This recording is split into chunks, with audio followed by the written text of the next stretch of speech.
If You Go Walking celebrates the curiosity that independent exploration outside sparks in kids. All those wonderful, exciting questions that bubble up when they spend time in nature. The thing is, if they keep exploring, they're going to find answers to their own questions. Of course, those answers are then going to spark even more questions.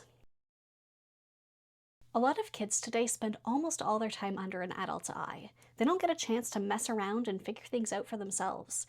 So when school or life asks them to try something new or to express what they think about something, a lot of them get anxious. They want an adult to come in and tell them what the right answer is because that's what they've always known.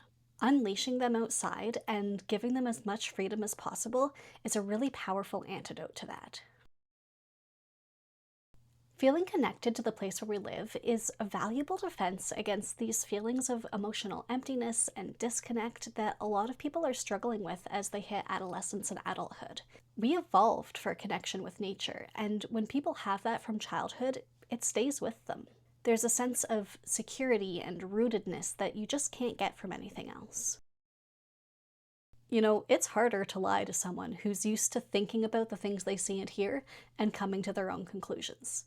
They're going to go check for themselves. The main idea I want to convey with If You Go Walking is that being fully immersed in nature and using all our senses lets us find a lot of the answers to the things we're curious about.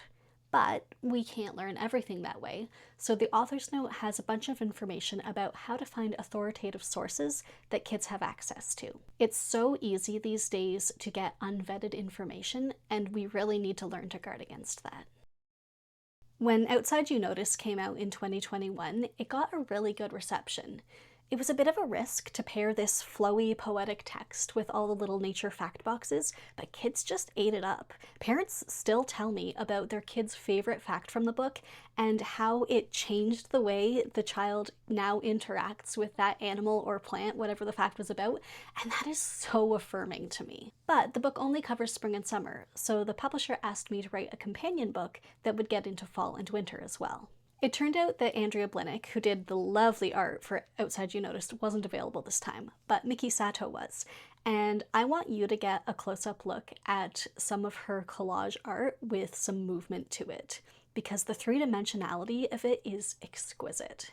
I struggled for a long time to decide exactly how I wanted to write the companion book, because I didn't want to just do the exact same thing in a different season. But I finally realized that since Outside You Notice laid the groundwork with all those facts, I could take the reader to the next step with If You Go Walking. It has some facts in it, but it also has a lot of questions. Why do some birds stay for winter and others fly away? What makes a snowball stick together? I took a lot of inspiration from classroom Know, Wonder, Learn charts, and I've written pairs of spreads where on the first spread, the narrator will say, here are some things I know about birds or snow or trees. And then when you turn the page, it's like, but here are the things I wonder about them. And I don't give the answers to those wonderings. I want kids to feel excited to figure it out for themselves. That is my biggest motivation with this book.